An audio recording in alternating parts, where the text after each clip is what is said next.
I think we're going to try to avoid saying Vegas.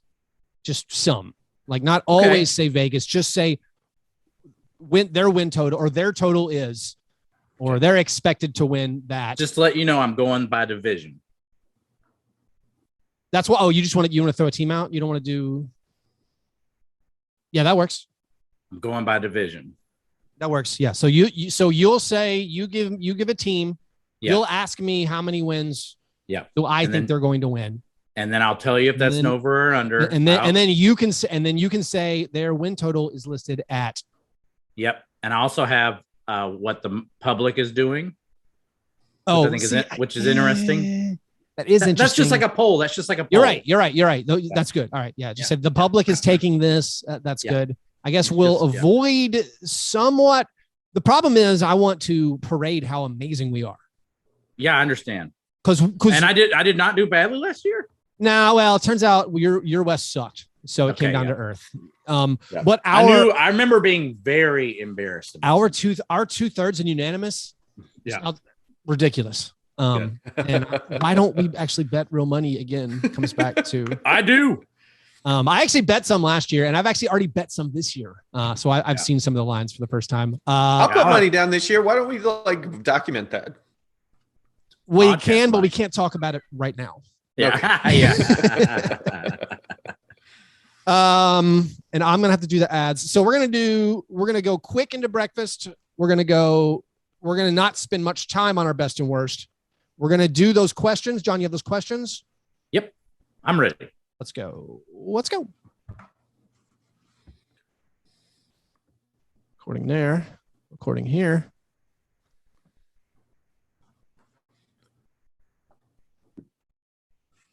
All right.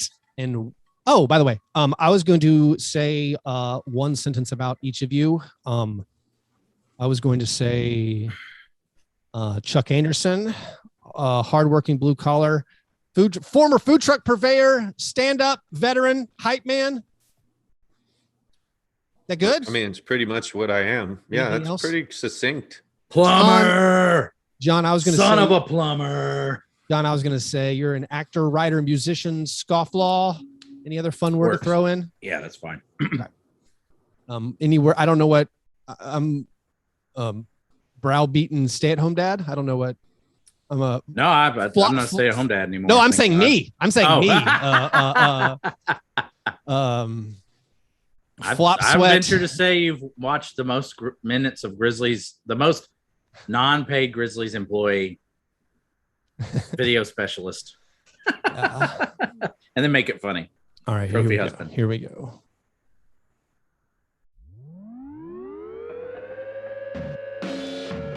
All right, and welcome to Fast Break Breakfast NBA Podcast Season 8 premiere.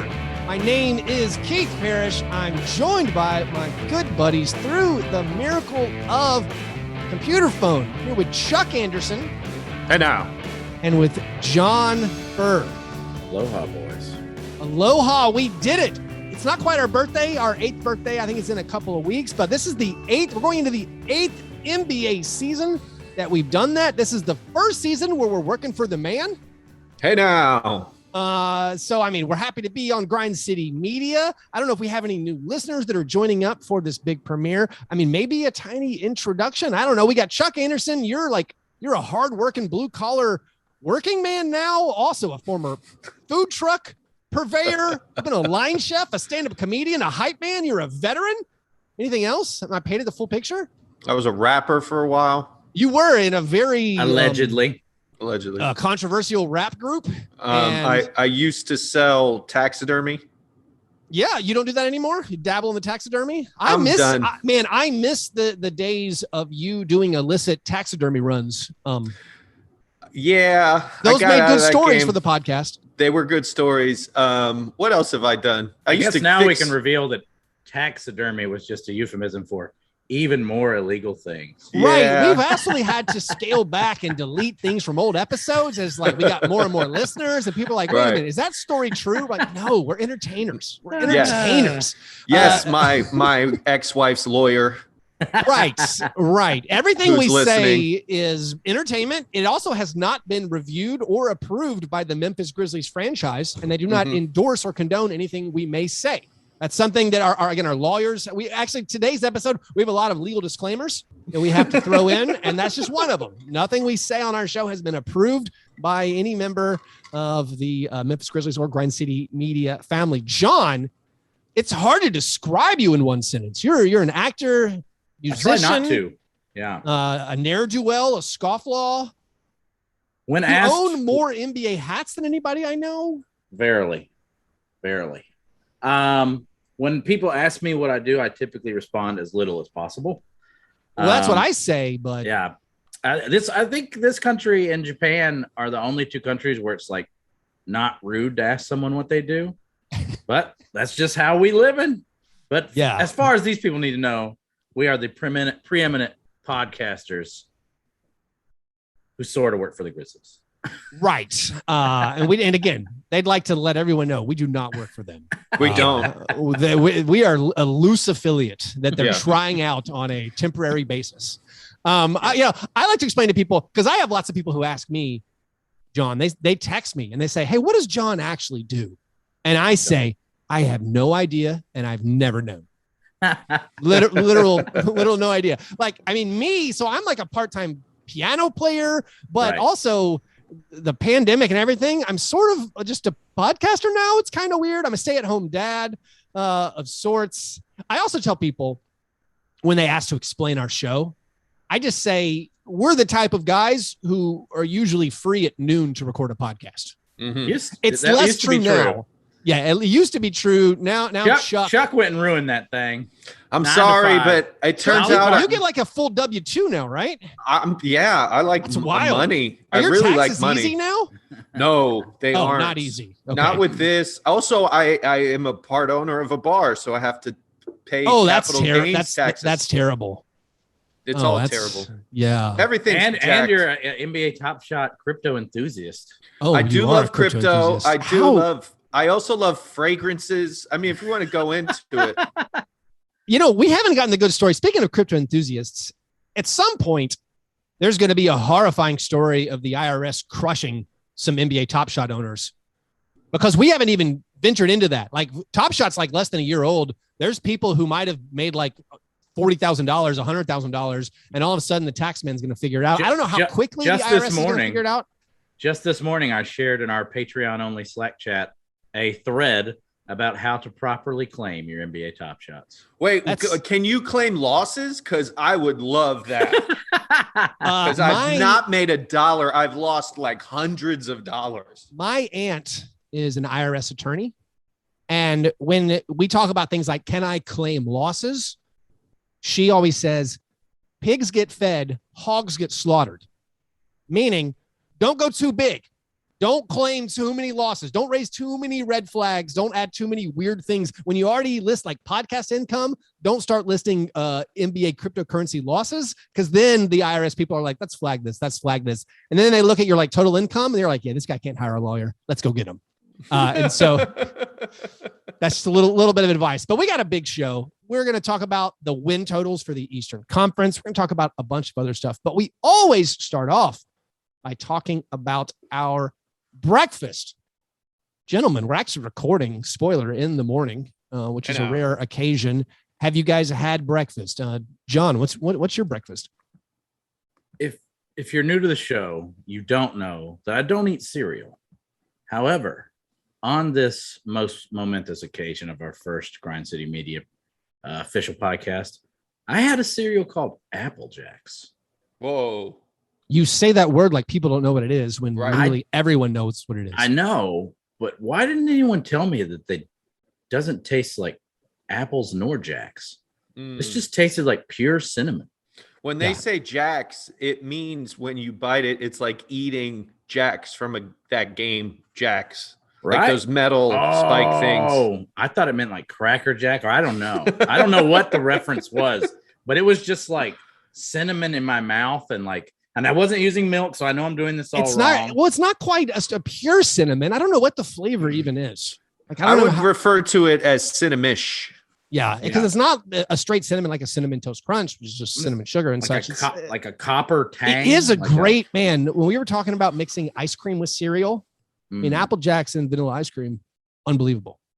Yeah, that's what I needed to do, because this was this like gave me like creepy like hangover, dry mouth, and like stumbled out here feeling bad.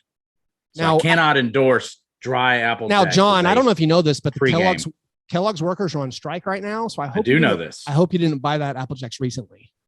I did. Oh man, that's kind of where I was leading. I wanted to know. I was at Kroger yesterday. The strike has affected my consumption today. Scab. Are these Scab Jacks? Yeah. I noticed at Kroger yesterday, all the Kellogg cereals are big sale.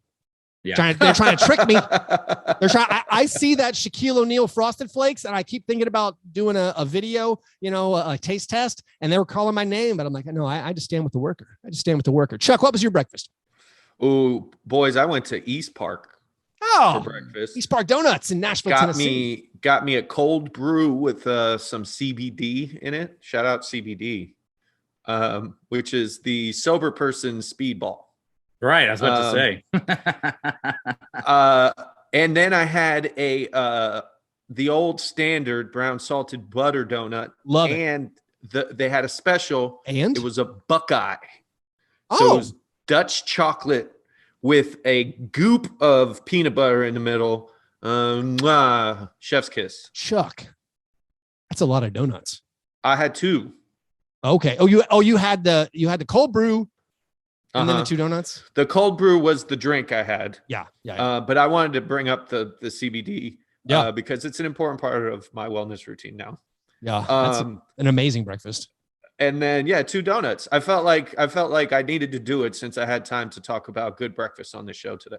Yeah, my breakfast, we've gotten in the routine, as longtime listeners know, very regimented with the children. Each day of the week basically has its own breakfast. And today was the day, recording this on the weekend, where we went to Panera. The kids get Panera, and I have gotten this chocolate croissant that I have told you before. I got one. It was the size of a football. It was huge. That's just the new size.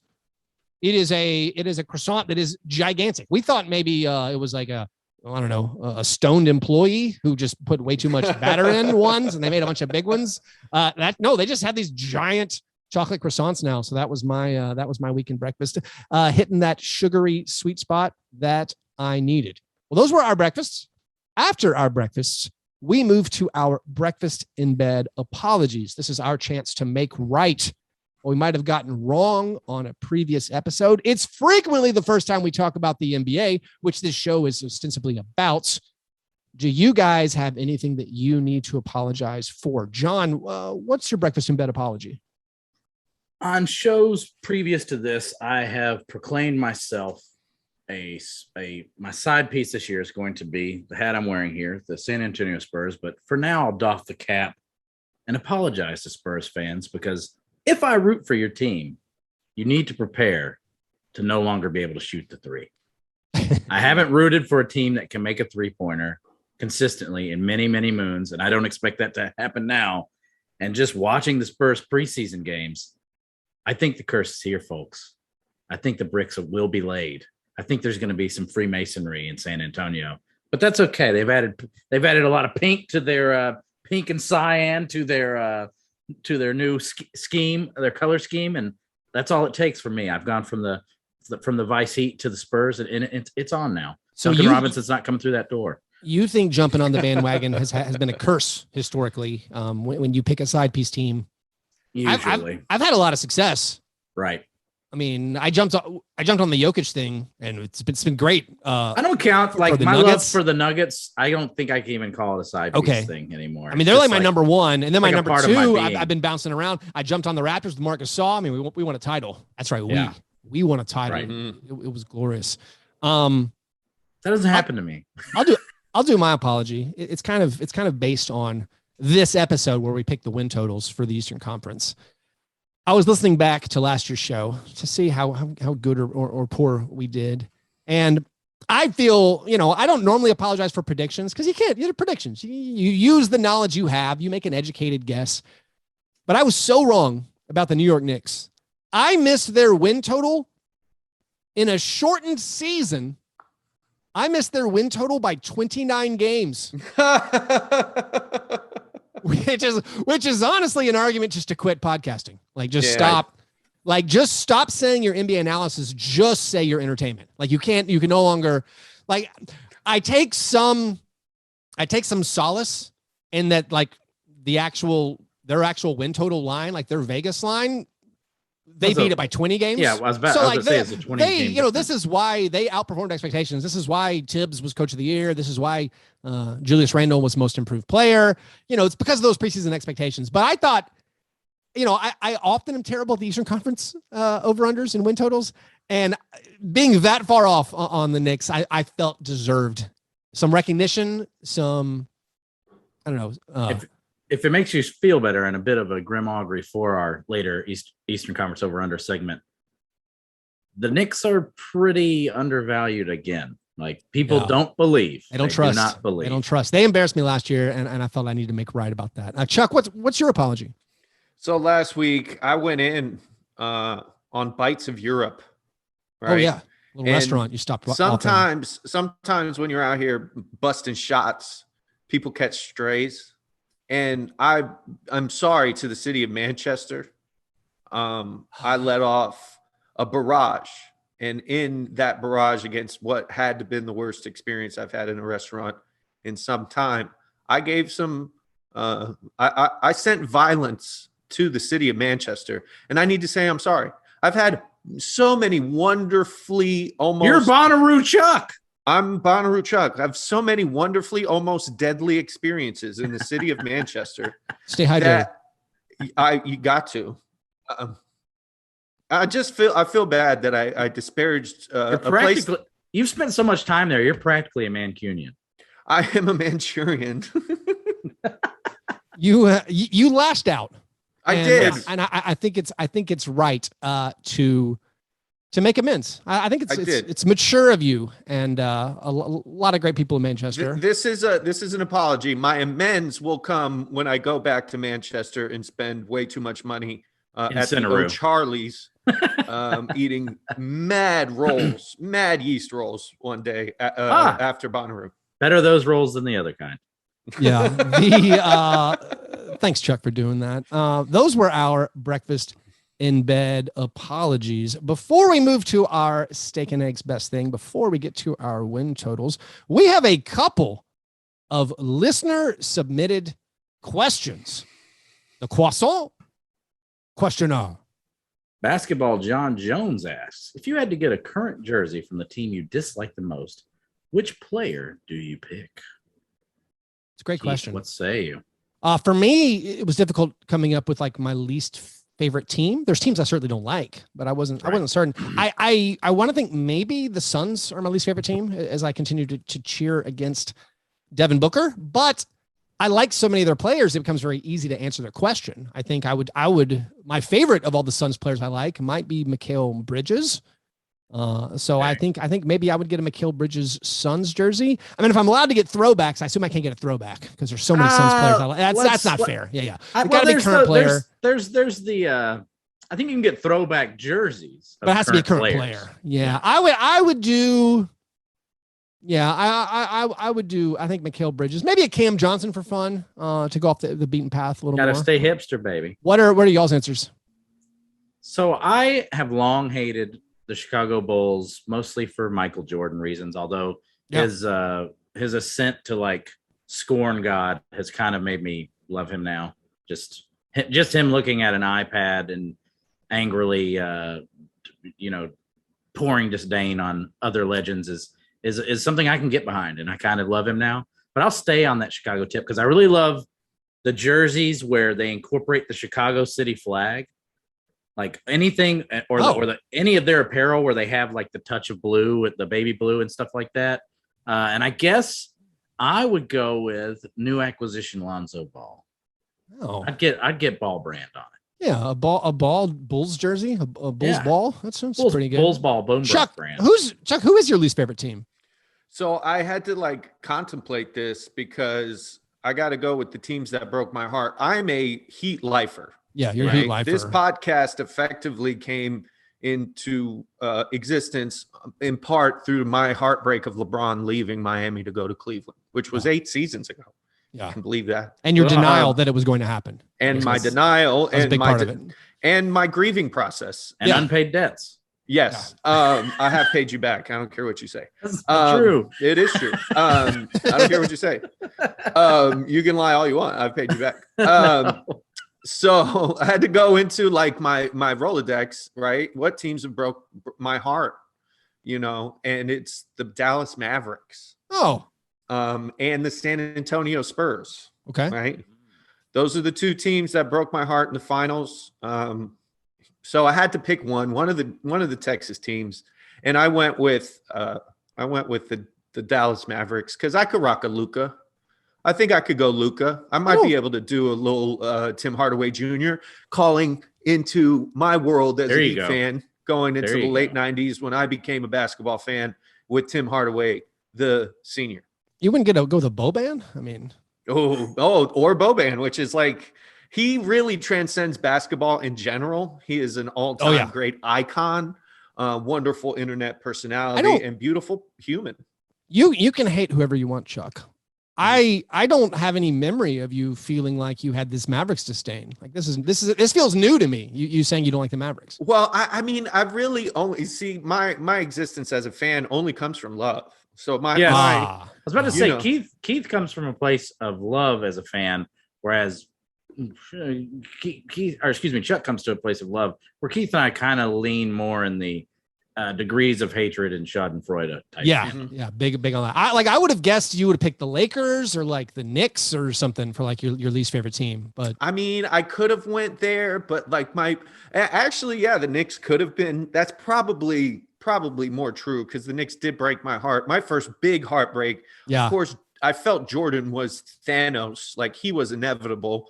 So we had no chance. But when we lost to the Knicks in the conference finals, I think it was 99 or 98. I don't know, 99. Yeah. That blew me away. It made me feel angry. I can't even listen. I can't even travel to the city of Houston because of that series, because Allen Houston's heart-wrenching. I didn't know where that was going, but gentlemen, it's hard to hate in the current climate because of player empowerment and personnel changes.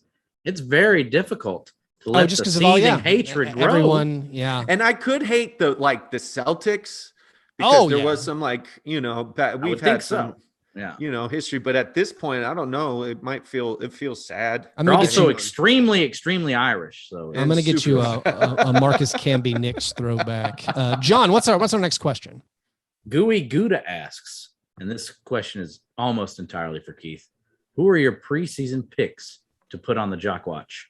All right, Jock Watch, Keith. Yeah, first of all, we have to define the Jock Watch, named after Jacques Vaughn. The Jock Watch is to see if anyone will break Jacques Vaughn's record of starting a season by missing his first 22 shots. Jacques Vaughn went 0 for 22 to start a season when he was on the Hawks.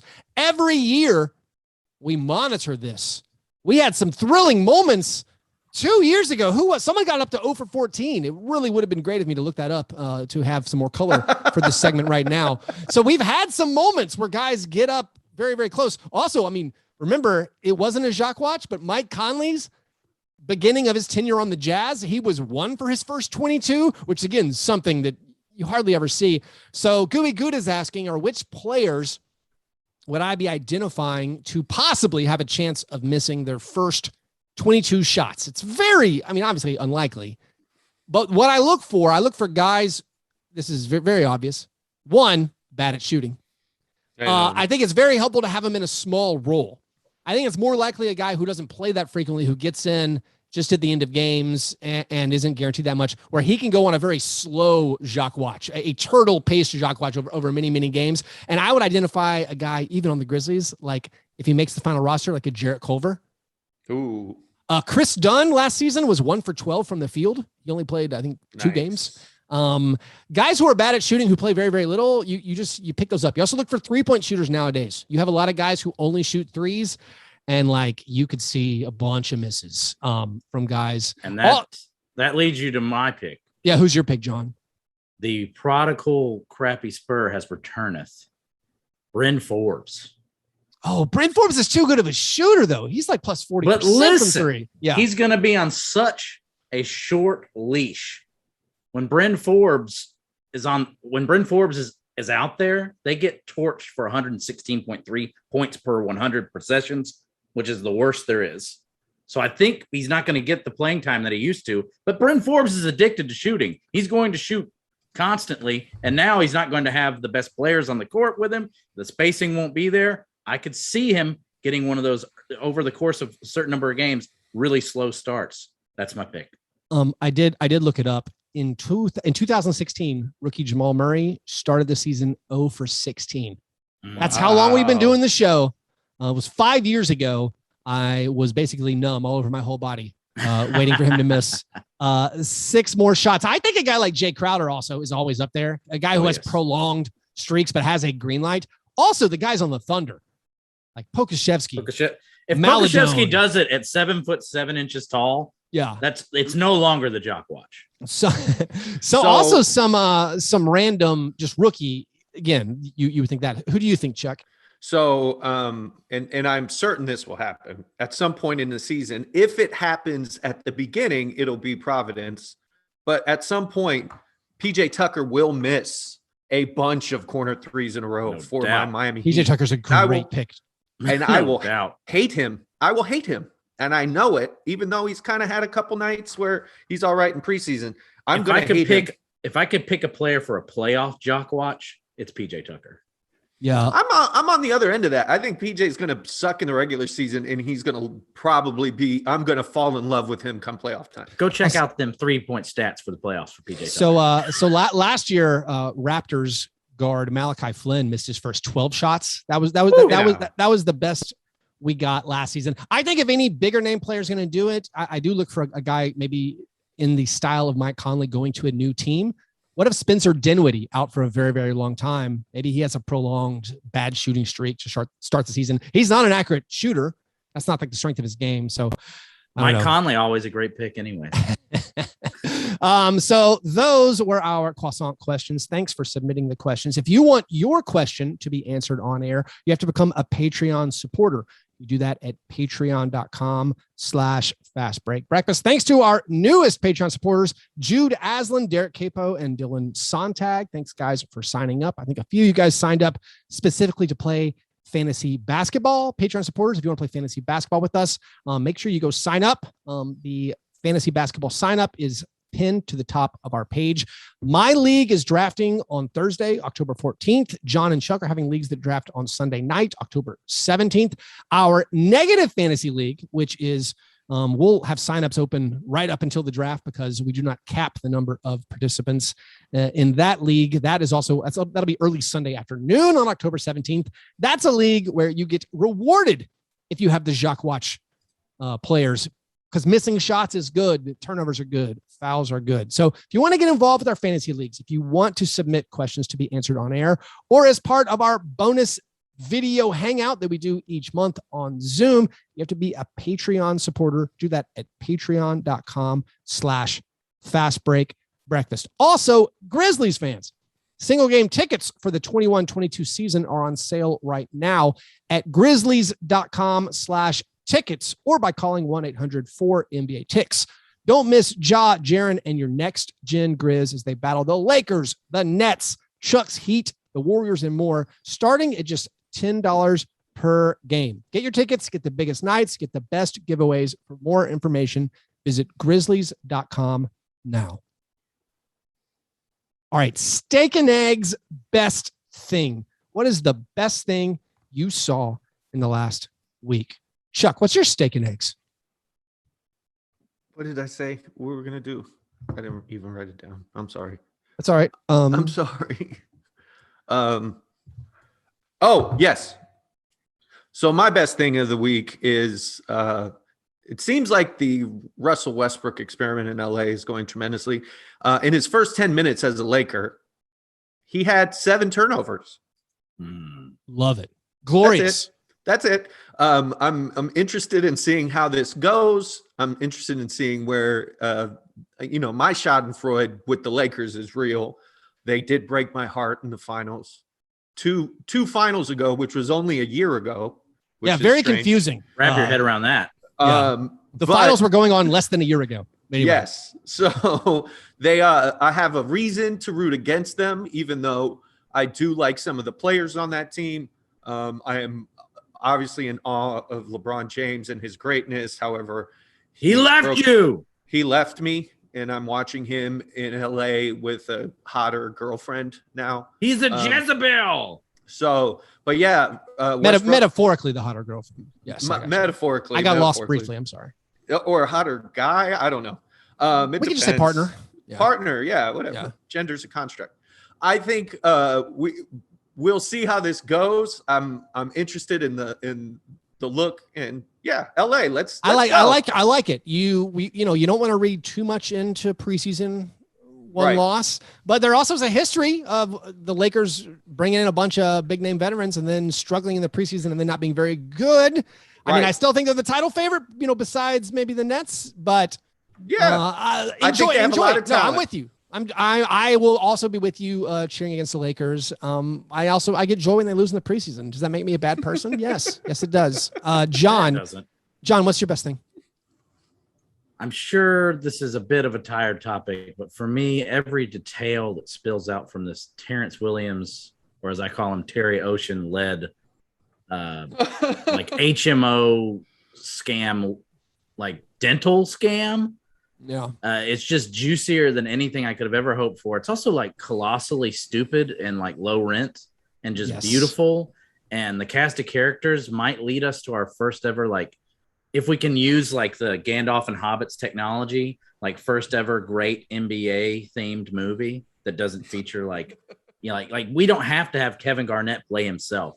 Actors can play Alan Anderson. Actors can play, and this also leads to, for Grizzlies fans, the thespian return of Tony Allen, who, if you've never seen that commercial, is the greatest commercial actor of all time. But I just can't get over Terry Ocean, who now apparently is not only the ringleader of this operation, but is also the snitch. So my mind is boggled. There's so many layers. I'm going to be reading about this for the rest of the year. If there aren't like Big Three or the tournament teams comprised of players just from the dental scam, I'm going to be upset and outraged. Like, this should be a brand. Forget ball brand. This is the brand that needs to be taken to the next level. This could be Tiger King level.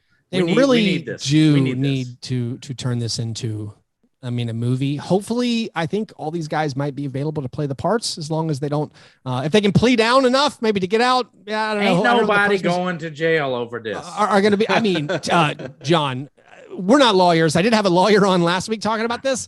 Feels like Terrence Williams might be going to jail for this. And some of these guys were on probation, or like Bassi Telfair already. Bassi Telfair's already in jail. He's already having some trouble. He tried to kill his wife or something. Oh, we do have to find out. Like, there has to be an inside guy on this. It's Terrence Williams. No, apparently. But I'm saying an inside guy at at the Beverly Hills dentist, at the chiropractor. I'm confused why they did something so tangible as like teeth repair and not something as vague as like chiropractor appointments, like sore back. I feel like I read something about chiropractors being in on this scam. Yeah. Well, I can't believe that Terrence Williams was not only making fake vouchers and making fake invoices. He also, when the other players didn't want to participate, impersonated healthcare administrative officials, which is why, and like called them. The on case the phone, against him using is voices. Rough. Yes, but apparently Terrence Williams is also the number one witness for the prosecution, which to me suggests that he has immunity. So what is even happening here? I'm ready. I'm ready for how many people are involved with this? 18. I'm ready for Terry's 18. I'm ready for that documentary series podcast, George Clooney led all-star cast movie. What I feel is the most impressive part of all this is that simultaneously releasing the Sopranos movie, David Chase had the time to write this script. Yeah, because this was an incredible piece of cross promotion. It feels like Silvio Dante came up with this idea and it's been implemented for our pleasure. Like, it was written for us. I was wondering why Hesh wasn't in many Saints of Newark, but now I know he was too busy masterminding this because there's a lot of money in the HMOs. My best thing, it's going to be close to Chuck responding to preseason. Jordan Poole is incredible. This is a guy who pariah. This is a guy who was last place in my 2019-2020 rookie rankings. Yes. He already earned himself an apology last season for his improvements. I'm like, this guy's a solid player. Now in the preseason, he's averaging 25 points per game on 50, 40, 90, and he's barely even playing. He's making 5 3-pointers per game. He looks awesome. And I know we have to throw out preseason caveats, we'll call it the John Jenkins caveat, who led the Mavericks in scoring one preseason, former Fastbreak Breakfast guest, Nashvilleian John Jenkins. So preseason scoring doesn't matter. But this is a guy who made a big leap last year and playing alongside Steph Curry. If he can keep this up, I mean, surely he's not going to average 25 points per game, but if he does become like a Jordan Clarkson-esque scorer, like a 17, 18 points per game guy, that suddenly gives this Warriors team that looks very thin. It's depending on a lot of old veterans. If I hear Nemanja Bjelica, Iguodala, and Otto Porter listed as like positive attributes for the Warriors team anymore on national previews, I'm going to lose my mind. But like, if this guy, Jordan Poole, shows what he's done, like the Warriors could be pretty good. So like that's my best thing, just seeing Jordan Poole absolutely light it up. I needed this. I needed a reminder that sometimes a rookie is just a rookie. We live in an era across all sports where, because of preparation and the way things have changed, rookies come in and often have such impact. I needed a reminder that sometimes a guy comes in and has no idea what he's doing. Because you actually had made a joke of Jordan Poole to the point where I didn't know that he had gotten good. Like, it just it was stuck in my head forever that Jordan Poole was bad. Well, so they're also, it happens to guards. I don't know if it happens to guards more than bigs and forwards, but like I in my mind, I consider like Terry Rozier was unbelievably bad his rookie season, and now he's pretty awesome. Kemba Walker like could not shoot at all his first season, and then you also have like Jordan Poole, who was like monumentally historically bad. Darius Garland, last in real plus minus or whatever his first year, last in VORP. For those of you typically, and this is great news for Grizzlies fans, the guards typically make the leap in the third year statistically. So that would be a beautiful thing. That would be a beautiful thing. Let's do the opposite of our steak and eggs, the cream of wheat worst. I'll go first. My cream of wheat, it'll be very brief, but I'm going to double down on what John said. When your favorite all-time NBA player gets arrested by the FBI for a harebrained fraud scheme, it's dark. Right. It's upsetting. That's my worst thing. We can move on now. John, what's your worst thing? I'll stay with the Grizzlies. Keith knows this pain. One of the all-time Grizzly pariahs is Steven Adams.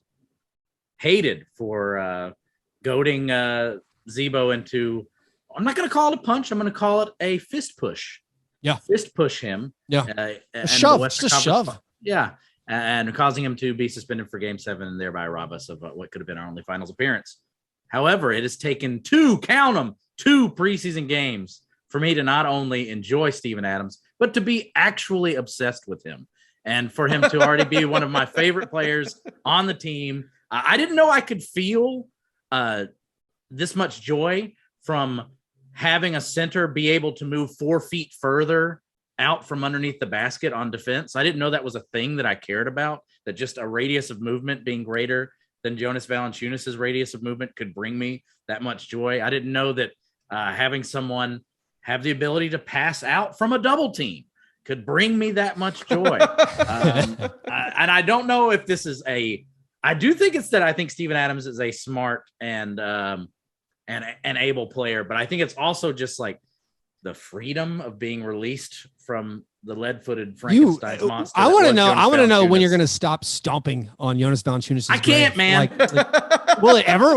Is this going to be years from now? I can't. I hated his game in Toronto, and the Raptors did too.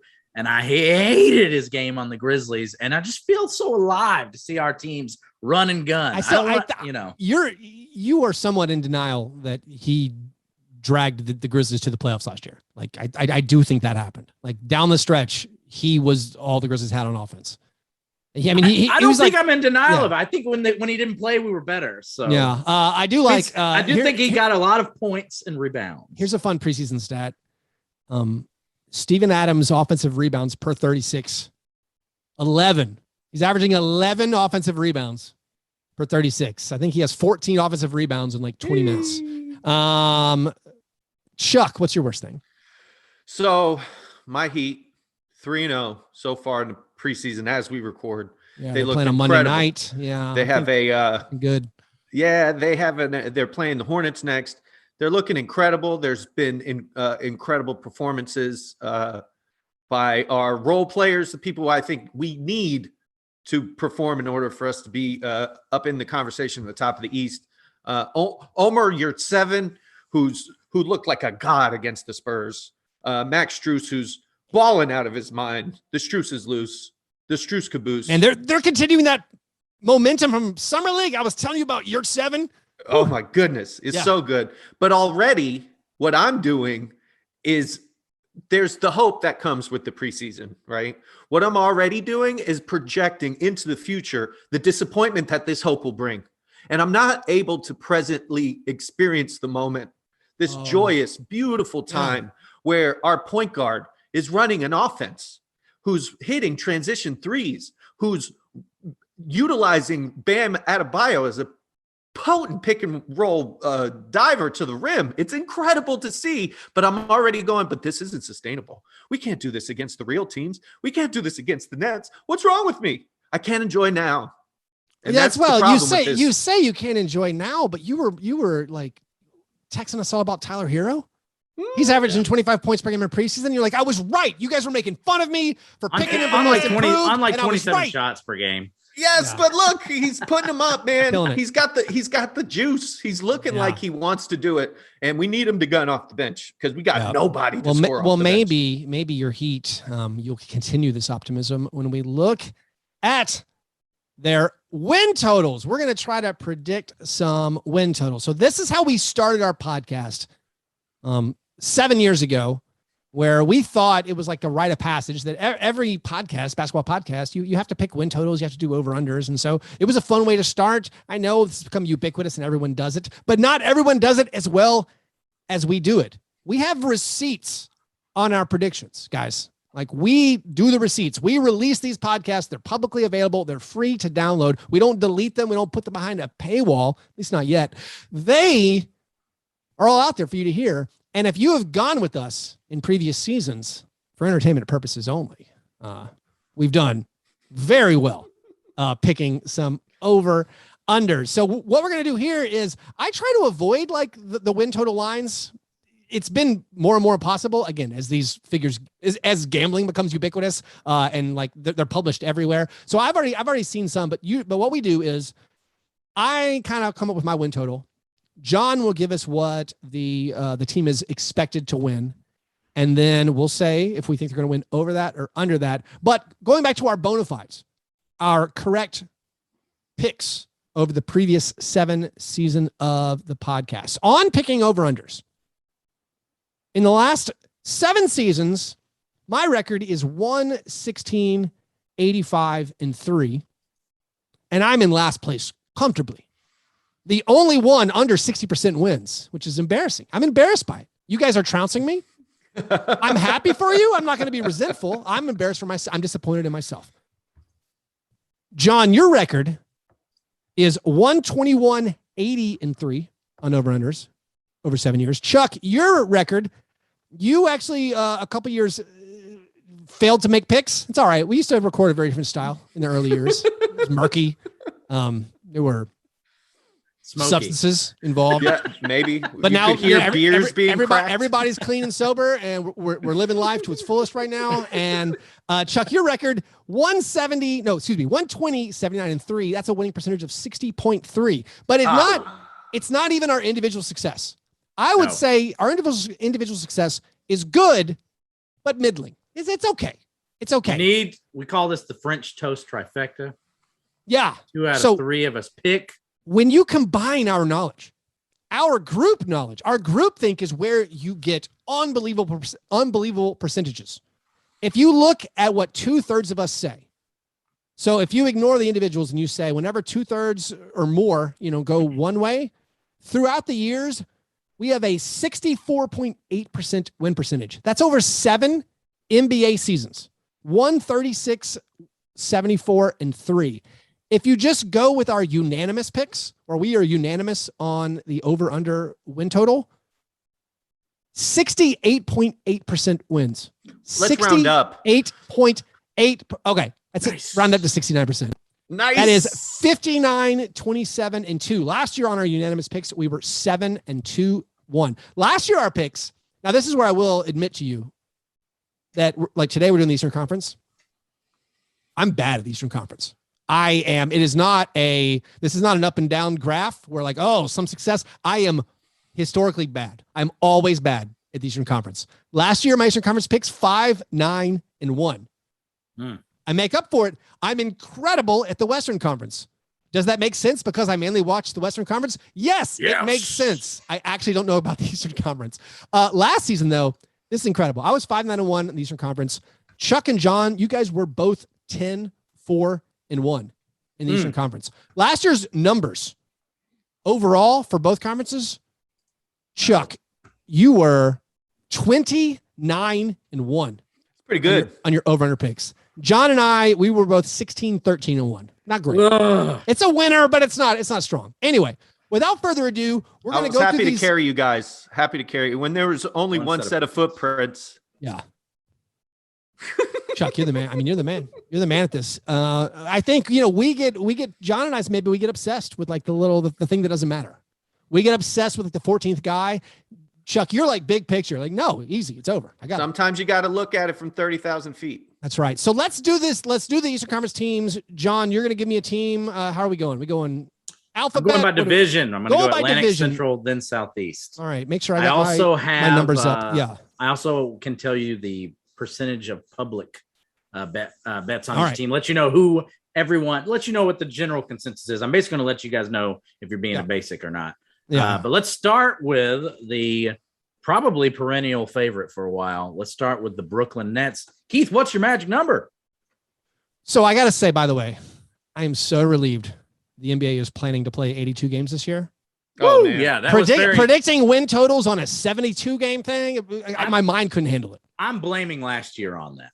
Okay. All right. So I think the Nets, I think they're going to be great, even if Kyrie plays half the games.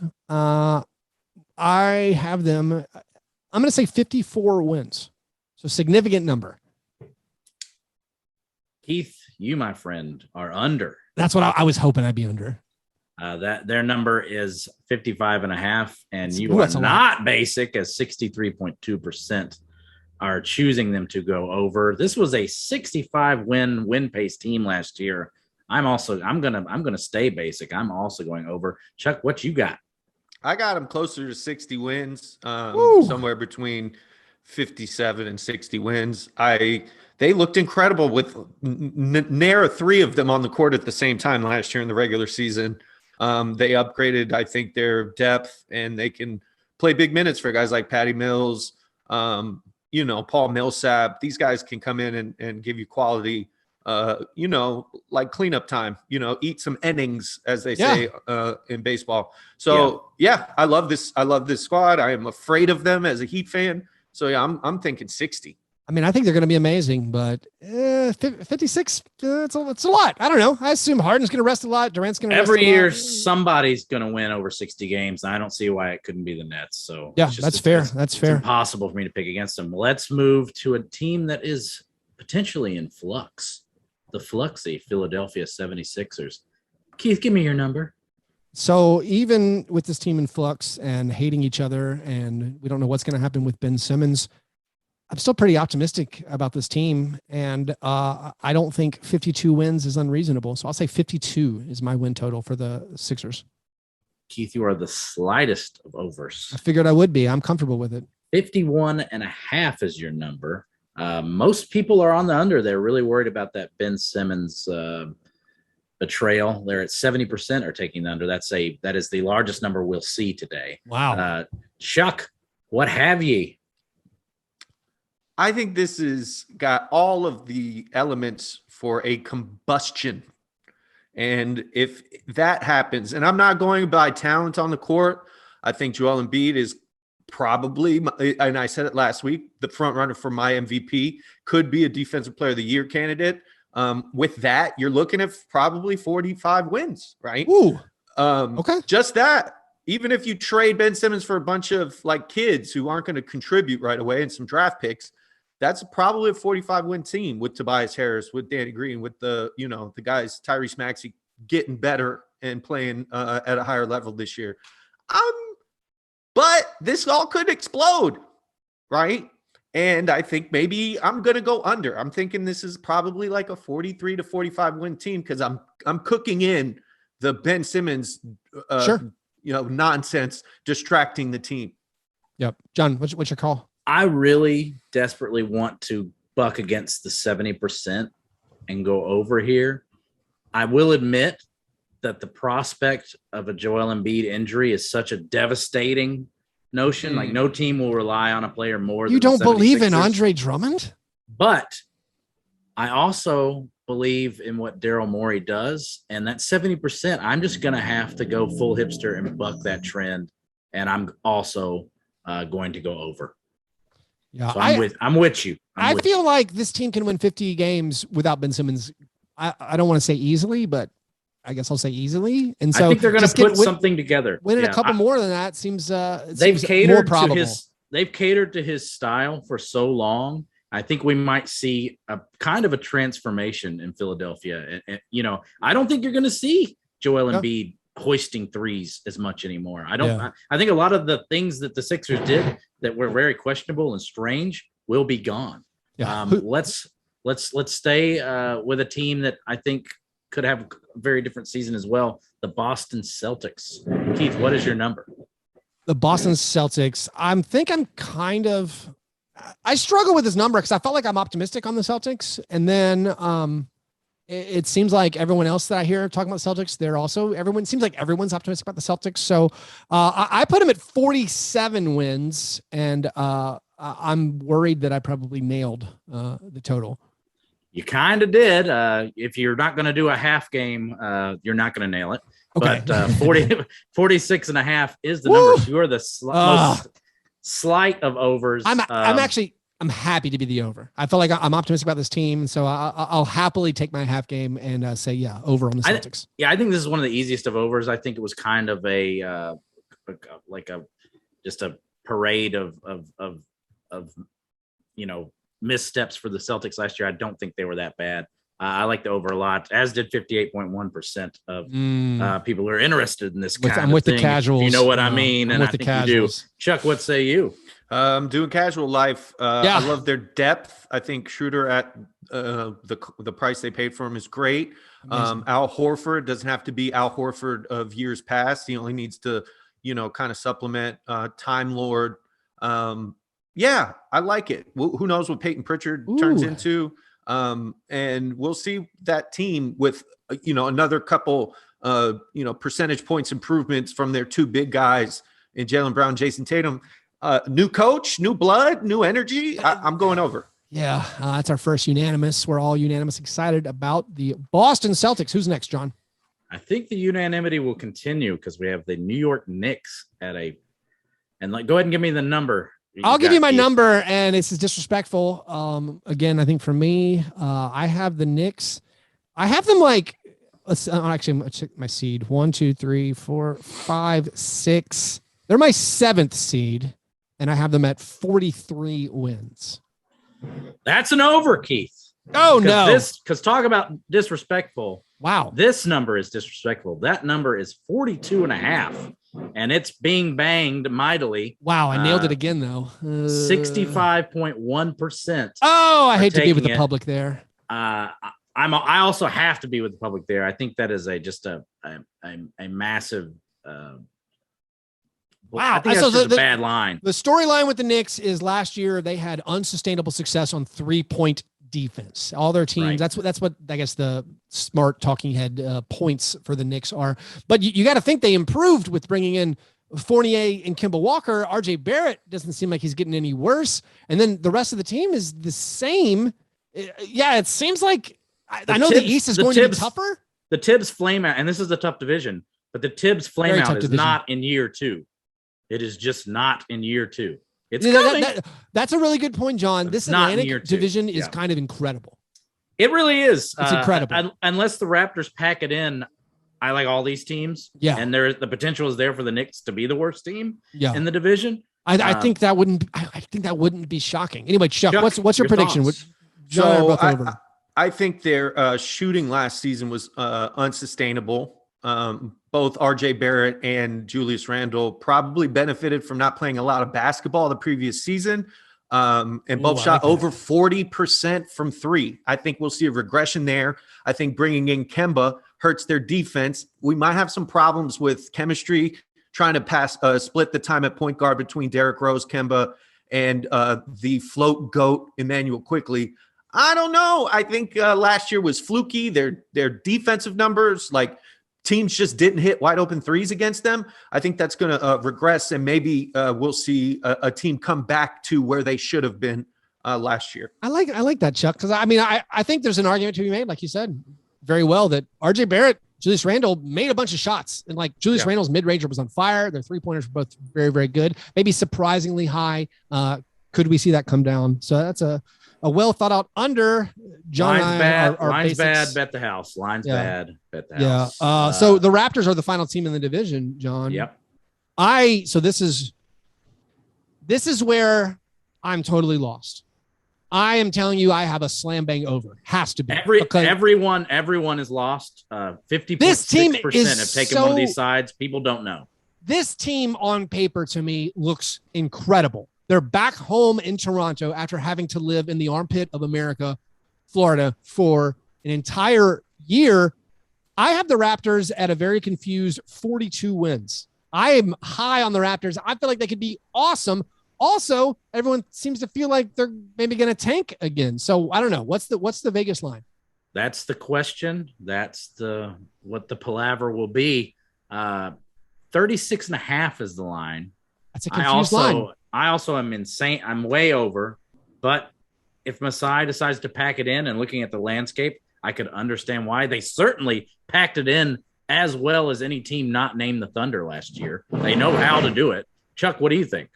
Last year, they had a net rating of a 40-win team.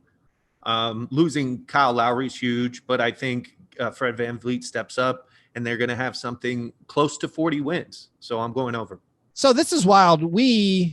That's another unanimous over. We were very, very over for this entire division. So hopefully that means we're very, very under on all the other divisions. I know I added up all my win totals, so they do equal the correct amounts, the zero-sum game of the win totals, but we're very optimistic about this Atlantic division. Well, that's doubly bad because how these over-unders work is they know that people bet more overs. Yeah. So these numbers are even higher than that can possibly be reached. Yeah. If you add up all of these, these will be higher than what you can get. But let's move on. What was that noise? I've got construction. Oh. We lost you. We lost you. We can't hear I've got construction going next door, so I'm having to ride the mute button. Oh, okay, cool. It's right outside. I just wanted to bring it up. Sorry about you're that. Fine. That's cool. Yeah, that's why I'm tapping over and over again. All right, you ready, Keith? Yep. Moving on to the Central. Actually, can you repeat what you just said? Are you able to do that to think about the overs? Vegas, all the overs. Yep. And guys, that's doubly bad because how this works is Vegas creates larger numbers for the overs because more people bet the overs. So if you were to add up all of these win totals, you would get a number much larger, or it's measurably larger than what is possible. So we're already on the back foot here, guys. So we're gonna have to tighten it up. Chuck, I'm looking at you taking under every now and again. Well, no, the good news is I'm always wrong about the East, so just fade that. Okay. All right. So what's our next division? Where are you going to, John? Moving to the Central, going to our champion. Keith, give us your number for the Milwaukee Bucks. I love the Milwaukee Bucks. I think they're going to be the 1 seed in the East this year for the regular season. I put them at 55 wins. You are over. Good. The number is 54.5. Every time. It's another heavily bad over at 63.7%. Chuck, what are your thoughts on this 54.5 win line? I think they're going to have that, post-championship swagger, all of the, doubting and,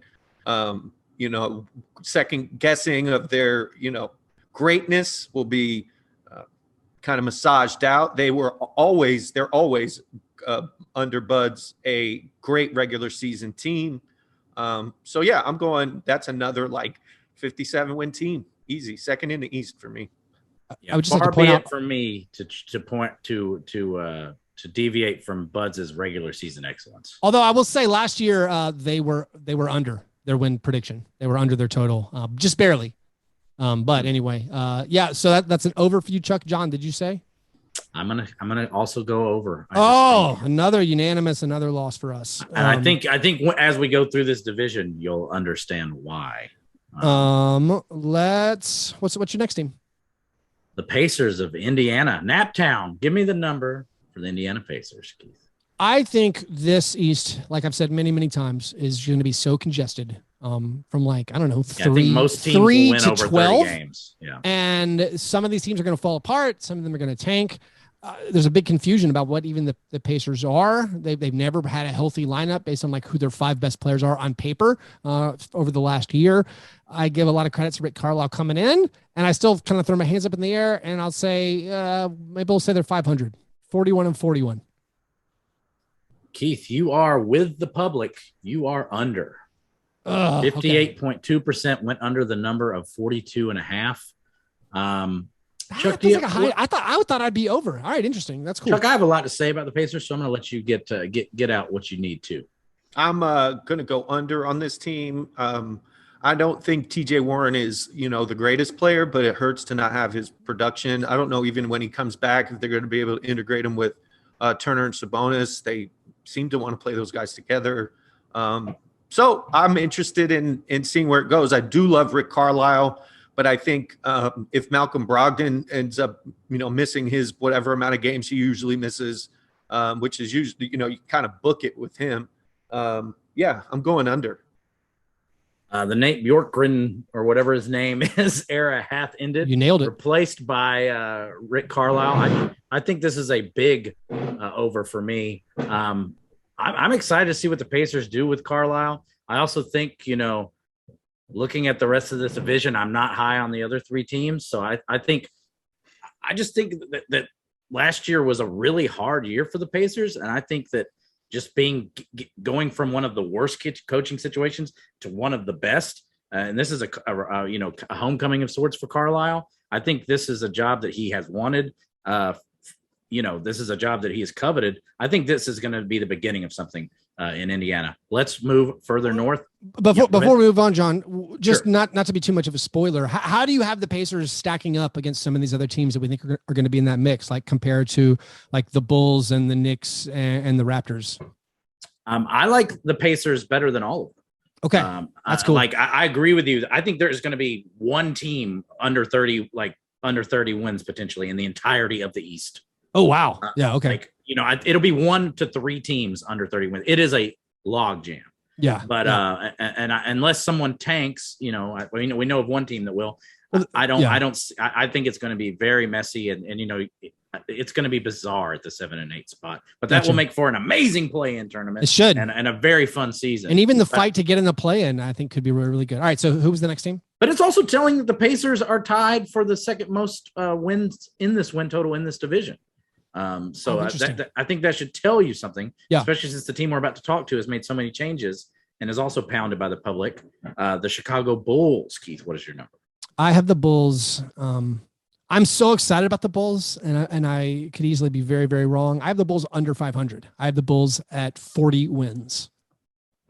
That is an under. You're going against the public, 68.3% of whom have chosen over 42.5 wins. I am definitely in agreement with you, Keith. Despite the adding, quote unquote, all-stars, I don't like this Bulls construction as much as I enjoy Lonzo Ball. I don't enjoy DeMar DeRozan. I don't enjoy Zach LaVine, and I don't, Vucci Main is, one of those guys who the numbers are great, but I'm not sure what you're getting. I don't think you're going to become a great team adding players like that. I don't believe in the coach Billy Donovan either. So this is a bunch of like very medium players and coaches and organization to me. Man. So I'm going to take the under as well. I feel like this team could be like transformatively good on like offense, but like the thing that slows me down is like the Billy Donovan question. Like Zach LaVine's awesome. And then like I kind of like DeMar DeRozan, and then it's like I feel like all the pieces could actually fit, and it seems like they could be deep and good. But then this is a team that's underperformed for so many years. Like I want to say they've hit their under. Like I will say that Zach LaVine is so bad in close games, barring that one miracle 3-pointer, that adding a guy like DeMar DeRozan, who's pretty good in clutch situations, could mean a lot more wins this year and could blow my under right out of the water. I should clarify. They actually beat their win total last year. They were predicted to win 29 games, and they smashed that with like 30, 31. What is it? But yeah, I mean 20. When I look at these additions, do you see like going from a 29 win total to 42.5 is insane? That's an enormous. It's a big jump. And I can't get behind it. Chuck, what do you think? So I think it's interesting to think about their defense. I'm pretty sure this offense is going to be amazing. But then you take away Thad Young, Daniel Tice, you add Caruso and Ball. Ball's not really a great on-ball defender, interestingly enough. Caruso is. They're not going to switch. So, that's Ball's kind of strength. I don't know. Is Billy Donovan that good that he can squeeze extra juice out of guys like DeRozan and Vooch, because those guys really don't play much defense. I don't know. I'm torn, but I'm going to go under because I think somebody's going to underperform, and I think this roster has the makings of a team that could have some infighting, and some Zach LaVine might see another market as somewhere he wants to be, and that could affect the overall team chemistry. So I'm going under. Is that a unanimous under? It's a unanimous under. Feels bad. It's our first unanimous under. The one thing that's giving me optimism is I feel like every year I feel terrible about our picks. Oh, definitely. And I know my Eastern Conference have been bad, but I know our group think it turns out good every year. So, all right, we'll stick with the process, and hopefully it'll turn out fine for us this year again. What's the next team? Cleveland Cavs, Keith. Give me the number. All right, this is one of the three teams I think is going to be bad, just because they're not as good as the other 12 in my mind. They're one of the three teams I think is going to win under 30 games. I like a lot of their pieces. If I could bet on their half seasons, I think they're going to go over the first half of the season and then go under the second half of the season when they figure out that they're not actually good. But I put them at 28 wins. Keith, you are over. Oh, no. Of 26.5. You said a lot of things on the Cavaliers. You said a lot of things that were really bad, and then you said 28 wins, and the rest of the league. 28 wins is bad. Somebody's got to lose. Objectively, abjectly bad. Somebody, according to Vegas, somebody's got to be a lot lower than what you're talking about. Keith or Chuck, what's your thoughts? So I'm this is another one where no one knows anything, in the words of William Goldman. 50.5% are going under. So it's very evenly split. So where were we at? 26? 26 wins. That's the prediction. That's really bad. And half. But 26.5. That's a really bad team. I think Kevin Love might pout his way into stealing a couple wins from them. They have what I think is a cool young core for offensive purposes. And Jared Allen is great to me. But I can't see this team really circumventing their last few years' awfulness. And Markkanen could make them worse. I don't know. I'm really unsure of what Lauri Markkanen is going to do for that team. So their roster makeup's weird. It's all guards and big men in a league where the wing is, valued higher than it's ever been. I'm going under. It just doesn't feel like a well put together team. This is a no way. Let me say this. I am taciturnly not endorsing the Lauri Markkanen acquisition or the trade that happened, but I think this team will eke out more wins than 26.5. I just think, like I said, I think there's a lot of teams, and someone's going to stumble, like Keith said, but I actually think there's a lot of young guys who show a lot of promise. I don't understand the Colin Sexton hatred at all across the hipster Twitterati ecosphere. I like Darius Garland. I think I think they're better at most positions than they were last year. I like the Rubio acquisition. I think this team will win like 28 games, could win 30 games. Wouldn't surprise me at all. Whereas I would be surprised for them to be, in the depths with the Magic. You want to go? You want to go deep? I'm over. You want to go deep on a hipster basketball reference? Please. Dylan Windler's look sharp so far. Hey, now. What I'm talking about. That's what that Chick-fil-A diet will do for you, baby. I like their young players. Who Chuck ran into at the local Chick-fil-A by my house. He's been knocking on threes in the preseason. And also, we talk about those jumps. Year 3, Darius Garland. Garland was great last year. So, maybe the Caps will be doing some stuff. What's the next team now? The Pistons of Detroit. They've added Cade Cunningham. Keith, give me the number. Pound. Listen, I don't care what this win total the experts say. I'm taking under whatever it is. I have them at 19. I hope that's an under. If the total you have, John, is actually under, I'm going even lower. Is that fair? It's 25.5. Love it. Under. Yeah, under. Yeah. 52.6%. This is a basic pick, only slightly. Yeah, they are. The public doesn't like it. It's 25.5. Chuck, what are your thoughts on the Pistons? I love Kelly Olynyk. And I think weirdly he could work there. But when you have that much youth and you're incentivized to lose in the last half of the season, if you're not close to the play-in, which I don't think they're going to be when you're starting that many, when you put basically the offense in the hands of a rookie, you're going to have a lot of bumps, and those bumps are going to lead to early problems. Those early problems will, for me, turn into them going, well, let's pack it up. Let's put Jeremy Grant in a, bubble wrap, and Kelly Olynyk's not going to play. Let's give all the run to the young guys. Your boy's going under. That under feels safe. I mean, is Cade going to be amazing? This is all about Cade. Because if Cade isn't doesn't seem a transformative player to me. He seems very, very good. I mean, I honestly got freaked out in summer league when they had him playing off the ball, just standing in the corner. What are you doing? Give him the ball. I'm still giddy about last week's guest, Dave Duffer, the Killian Hayes fluffer, being excited about this Pistons team last year. I'm still giddy about that analysis. Maybe my favorite analysis, bad analysis by a good analyst of the season. I think this is definitely an under.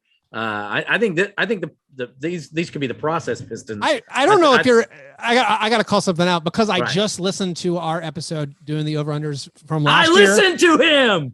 No, I'm talking about on our show. You took the Pistons over last year. I listened to him. Oh, you're blaming Dave DeFore for misleading you about Killian Hayes. Yes. Now I understand because I know I left that. That's part hilarious. Out. I listened to him. That's hilarious. There was a series of Dave tweets where I was like, man, these Pistons tell you what. All right, so we're all unanimous under on the Pistons. I think they're going to tank out. I think they're built to tank out. There's too many other good teams. All right, before we move to the final division, I do got to tell you guys to download the All Access All-in-One Grizzlies mobile app, now featuring Grind City Media news and notes on all things Grizzlies, NBA, and more.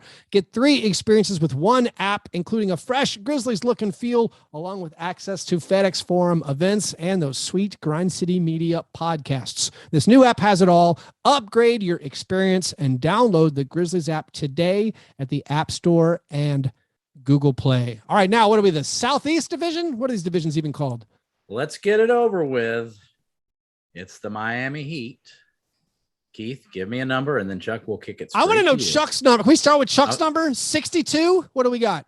They're going to be undefeated in the regular season, win and go 16-0 in the playoffs. What would your number be? Whereabouts do you think this is, Chuck? So I vacillate, and while I can take a 30,000-foot view for most of the league, I can't for my team. And I can, on any given day, say that they could outperform all expectations. Their synergy could lead to an incredible offense and an insane defense. But then I also go, well, we're counting on a 35-year-old point guard. We're counting on PJ Tucker, who I've previously in the show said he's going to break my heart and make me hate him multiple times this year.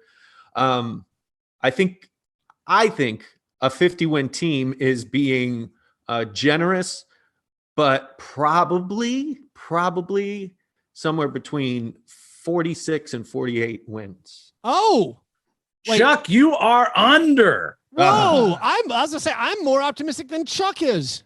Keith, what is your number? My number is 50, and I hate it because I'm worried it's going to be the over. It is the over.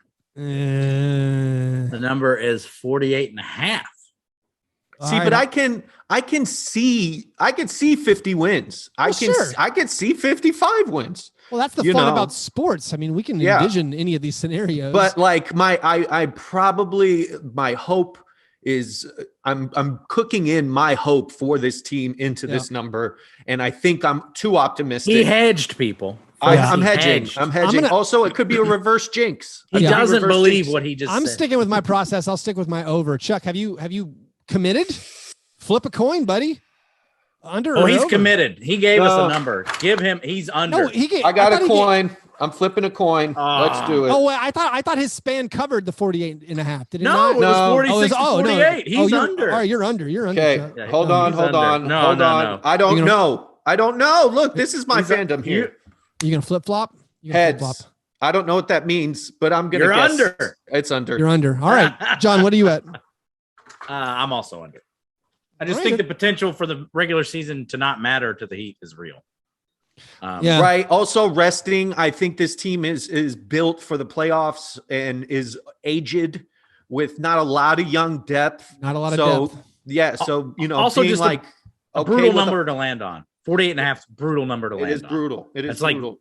It's like perfect. Like, yeah. But I also am higher on the next team anyways, which is the Atlanta Hawks. Keith, give me your number. I got Atlanta Hawks winning 51 games.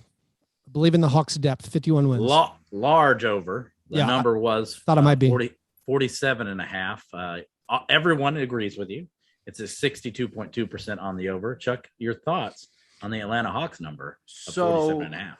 And look, last year was weird, but every Eastern and Western Conference team last year regressed, right? I think the shortened season, off season, might affect some of these teams.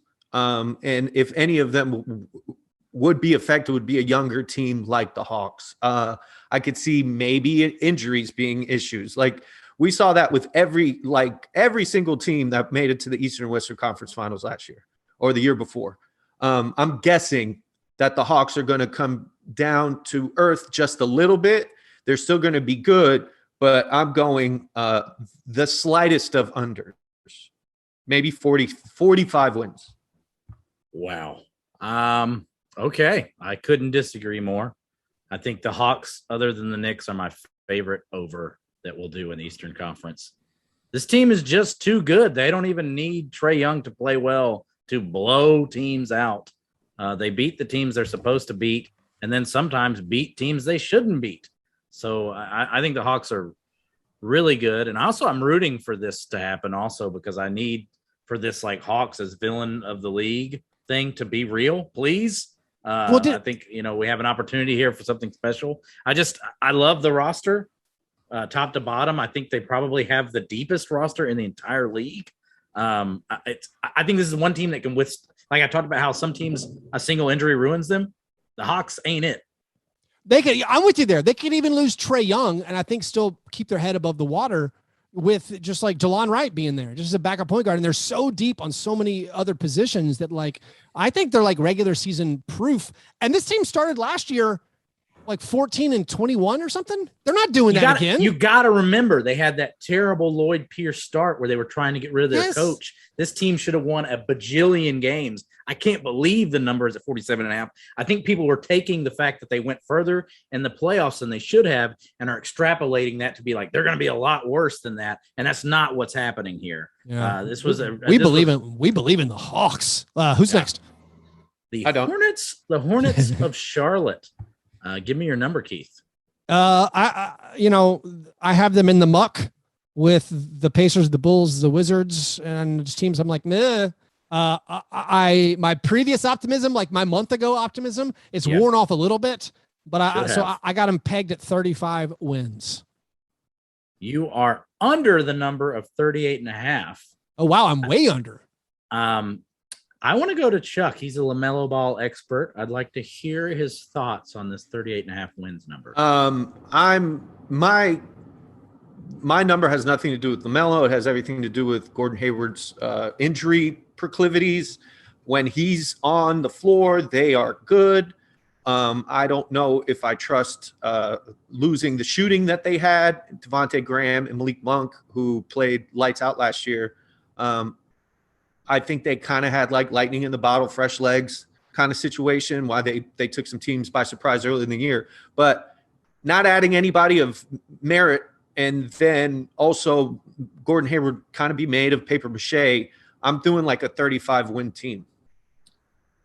I think Mason Plumlee erasure.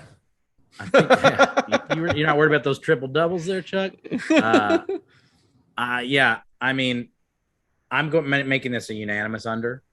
I think the 38.5 wins seems about right, but I also think I'm higher on some teams than others, and somebody's got to lose. And as much as I enjoy LaMelo Ball, I don't like this roster. Also, if LaMelo turns into like a generational talent, like took that rookie success and blows the league apart next year, which is quite possible because he looked incredible in flashes. I could be absolutely wrong, but if he kind of just makes a regular progression as a rookie to the second year and the roster around him, I can't see them hitting the over. I think LaMelo is really awesome, but he's going to have to drag. He's going to if they're going to get to 40-ish wins, he's going to have to drag them there. I mean, I believe a lot in the guys they have. I mean, PJ Washington, Miles Bridges. Good. I also think Mason Plumlee doesn't help on defense, but I think he will help to some degree, maybe even a better fit. He'll be more available than Cody Zeller was and Bismack Biyombo last 2 seasons. But anyway, let's keep going. I want to stay there a little bit. I like Bridges in Washington. They are prospectively good players. It's just not enough. Everything else is such a drag. And I don't like what they did in the offseason either. But yeah, let's go to the Wizards. Keith, give me a number. The Wizards are the team I feel my optimism waning the most on in any team, even more than the Hornets. But I do currently have them at more wins than the Hornets. I'm worried I'm going to be an over. I have 37 wins for the Wizards. Definitely going to be an over. Yeah. It's 34.5. Like the Hornets, about 54% people took the over here. I don't know if I said the Hawks number. It was 62%, which is a big one. Chuck, your thoughts on the Washington Wizards? I guess it all breaks down for me into like Spencer Dinwiddie's health. I think, overall, it's not a humongous downgrade from Russell Westbrook. And they added some like decent role players, championship caliber role players in Harrell, KCP, and Kuz. So if Dinwiddie plays close to the way he played that year where he kind of took over for Kyrie in the bubble, they're looking like a solid playoff team, so I'm going to go over. Easy over. Wizards will be better than the Hornets. Had a great offseason. Potentially, kind of like, I think like sneakily good team in the East. Bradley Beal's still there. It feels like all of us unanimously, we think these expert win totals are they're swapped for the Wizards and the Hornets. We think the Wizards and Hornets should be swapped. The Wizards maybe closer to 38 wins. I'll do you one further. The Wizards and Bulls should be swapped.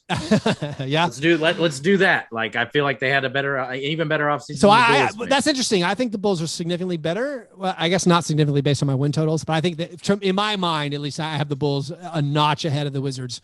But I can't wait till it actually plays out, I guess, to see what. I can't wait to see Thomas Bryant come back too, because Thomas Bryant seems like a perfect guy for the modern NBA. He just keeps Daniel Gafford. I mean, get that cardio up, buddy. We need 20 minutes per game. Get that cardio up, my man. He's tired. He's so tired. Crazy thing is, they might not even like have a lot of minutes for Montrezl Harrell. Like that's a good thing. That's not a terrible thing. That's crazy though to me, because on most teams he would be getting significant minutes. Trade him for Buddy Hield. Let's go. If he gets played out of the rotation, that's good. We got man. I'm seriously Wizards. Let's get that. The Kings tried to trade Buddy Hield for Montrez. Let's make it happen. Let's wait till. That'd be great. It's okay to trade the guys after they've been moved. Anyway, we got one more team, John. Last and certainly least, Keith, give me your number for the Orlando Magic. I am all in on the Orlando Magic. I'm buying in. Bounce back Gary Harris. I'm buying in breakout season Wendell Carter Jr. I think Jalen Suggs is going to win Rookie of the Year. I think Terrence Ross might even get more playing time. I got him at 23 wins. Keith, that 23. Is the most narrow over you've had. I got the over. 22.5 is your number. I think this team is going to lose 59 games, and I am happy to be on the over. I love this over. Chuck, your thoughts? So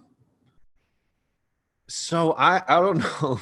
I'm thinking too much about this, but Markelle Fultz, we didn't talk about him last year when we made our most improved player predictions, but I think he could be a guy if he deserve it because he didn't deserve it.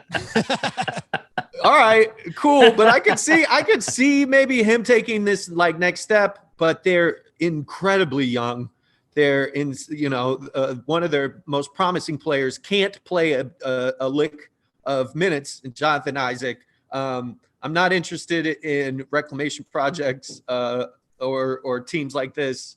And I think, well, listen, this is a bad team that's probably going to be tanking after the first month of the season. Jonathan Isaac, currently out with injury. When he returns healthy, he could be a real shot in the arm for this team. Hey now. Oh, glory be. He could be a booster. He could be a great booster for the defense. John, what's your pick? This is so hard because the number is so low. It's so the win total is that they're going to lose 60 games. Yeah, which is just a lot. I think I'm going to do the slightest of overs. Wow. I do think this is like a 22. This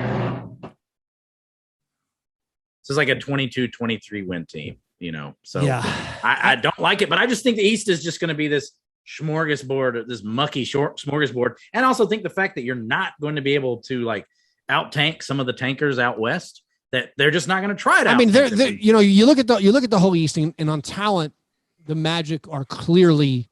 Them and the Pistons have the least talent. I think that's fair. I think honestly the Cavaliers have more talent than the Magic, and so they're going to be faced with they're incentivized to lose. And honestly, what they should do this year is if those guys I was half joking about, if Gary Harris looks reborn and good, that's another Jonathan Isaac reference with the reborn. If Terrence Ross looks like a solid kind of 6-man guy, it's in their interest to trade those guys. To move them and see if they can get some future draft assets. So that would favor them going under. But again, that number's so low. It's weird. I guess so. Unanimous over? Did you hire Jamal Mosley to tank? There's so many questions. Yeah. I think we're unanimous over. That feels terrible as well.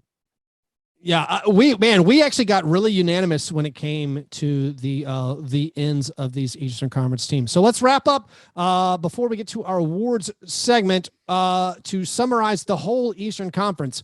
We were 2/3 over on the Nets, 2/3 over on the Sixers, unanimous over on the Celtics, 2/3 over on the Knicks, unanimous over on the Raptors. We adore the Atlantic Division. Unanimous over Bucks. 2/3 under Pacers, unanimous under Bulls, 2/3 over on the Cavs paltry win total, unanimous under on the Pistons, slam dunk under, if I would say, 2/3 under on the Heat, 2/3 over on the Hawks, unanimous under on the Hornets, unanimous over on the Wizards, unanimous over on the Magic. The awards segment of the program, I promised you guys last week, we would not go any further without it. I'm not actually going to do preseason because it's still kind of all spread out. I am going to do this day in International Stackhouse of Pancakes history, dialing up some blasts from the past. On October 12th, 1971, Elmore Smith of the Buffalo Braves was 5 for 21, 10 points, 16 rebounds, and a foul out. On that same night, Jerry Lucas of the Knicks 1 for 12, 5 points, 17 rebounds, 2 assists. MVP-like. And 5 personal fouls. And then in 1979, a player named Scott Wedman did a full Kobe, was 8 for 24. And now 17 points, 4 rebounds, 2 assists, 2 turnovers, 4 personal fouls. So who do you guys think Those are should good get it? numbers for a white guy in that era. We got Elmore Smith, 5 for 21, 10 points, 16 rebounds. Jerry Lucas, 1 for 12, 5 points, but 17 rebounds. And then Scott Wedman, 8 for 24, 17 points. Probably Jerry Lucas, 1 for 12. I like them. I like all three. I think it's harder than you think. I'm gonna cast my vote for Elmore Leonard. Yeah, Elmore Smith for you. Yes, I think Elmore Smith sounds like a private eye. Like he sounds like a detective in a a pulp. He's at least writing novel. about him. Yeah, he's writing. That's what you're thinking. Yeah. Oh, okay, that's why I connected those two. Yeah, let's do that. Why not? Elmore Smith. All right, congratulations. A bit of an upset. Elmore Smith, the Buffalo Braves. In this day, exactly 40 years ago, you put up a 5 for 21. Congratulations on winning this International Stackhouse of Pancakes Day in History Award. Par fadeaway, gentlemen, as we kick off season 8 of Fast Break Breakfast, what things are you looking forward to in the coming week?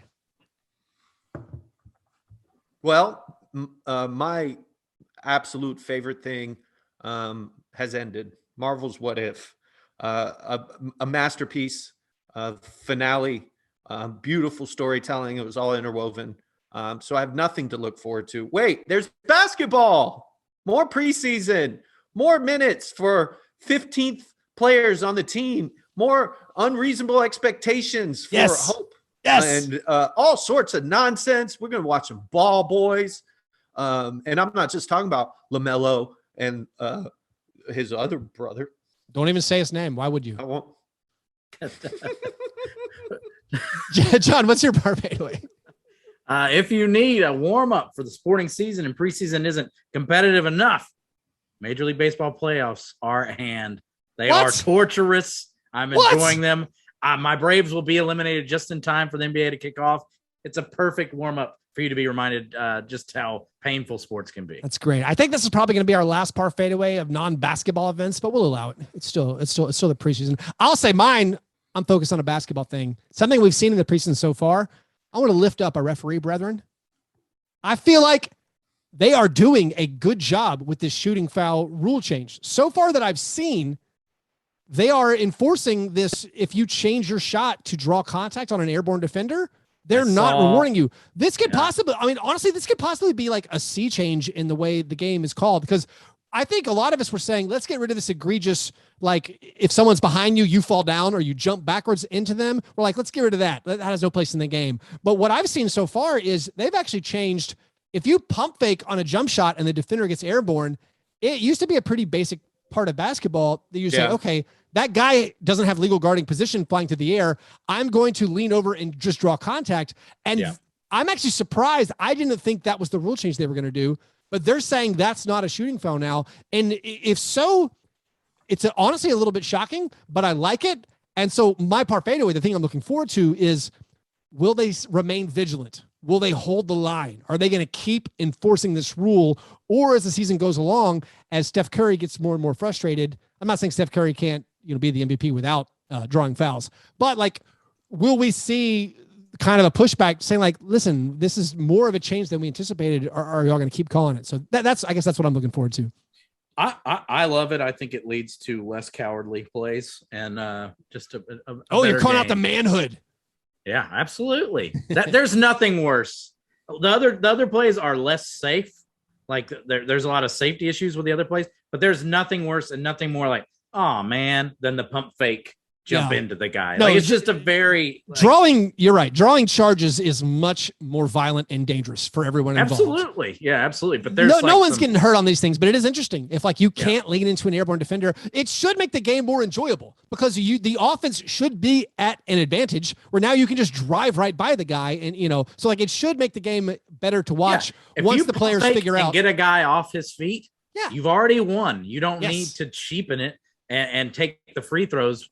Go dunk on the fools. And this leverages and incentivizes that type of play as opposed to the other. So I'm very much in favor. I'm just glad Dwayne Wade has retired because he got so many fools on that. Like, why, Paul Pierce, were you jumping at a 3-point pump fake from Dwayne Wade ever? Yeah. But he got so many free throws. He got so many free throws. Anyway, that is the full show. Good job, boys. We did it. If you want to support our program, go to patreon.com/fastbreak breakfast. Fantasy basketball signups. My league drafts on Thursday. If you want in that one, you got to sign up before Thursday, October 14th. And then the other ones will cut off signups probably that Saturday, October 16th. So if you want to play fantasy basketball with us, you got to beat the $5 tier. There are other things you get when you sign up and join. Go buy your Grizzly season tickets. They're going to be good. That's to be talked about in next week's Western Conference win total episode. Follow us on Twitter, Fastbreak Break, Instagram, Fastbreak Break. Subscribe to our YouTube channel. You guys are the best. Thanks for listening. And remember, breakfast is the most important thing. See you, boys. Great show, dudes. Sounds, dudes. It's all good. All right, later. See you guys.